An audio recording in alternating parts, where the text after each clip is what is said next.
मोबाईलवर स्टेटस ठेवून हत्यारांची विक्री, थेट कोल्हापूर पोलिसांनाच आव्हान.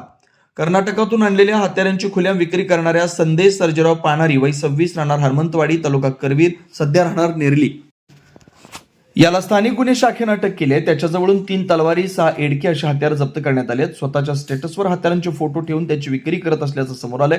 दहशत माजवण्यासाठी त्याने हत्यारांचा वापर केल्याचं तपासात पुढे आलंय.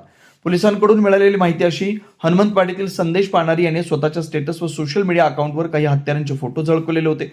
पोलीस अंमलदार योगेश गोसावी यांना त्याची माहिती मिळाली. त्यांनी अधिक चौकशी केली असता संशयित पाणारी अशा धारदार शस्त्रांची विक्री करत असल्याचं समोर आलं. त्यांनी त्याची माहिती पोलीस निरीक्षक सुशांत चव्हाण यांना दिली. आज दुपारी तो हत्यार घेऊन गोकुळ शिरगाव इथं आल्याची माहिती मिळताच उपनिरीक्षक जालंधर जाधव आणि पथकानं सापळा रचून त्याला पकडलं. एका पोत्यात त्याने हत्यार भरलेली होती. पोलिसांनी सर्व हत्यारं जप्त केली. तलवार, एडका यासारखी हत्यारे कर्नाटकातून आणल्यानंतर त्यासाठी गिराईक शोधणाऱ्या पाणारीनं सोशल मीडियाची मदत घेतली. स्टेटसवर फोटो ठेवताच अनेकांचे फोन येऊन हत्यारांबाबत विचारणा व्हायची. यातूनच त्याने हत्यारे विकण्याचा फंडा अवलंबला. हत्यारे खरेदी करून येताच त्याचे फोटो व्हायरल करून स्वतःची दहशत व विक्री असा दुहेरी हेतू संशयितानं साध्य केल्याचं समोर आलं.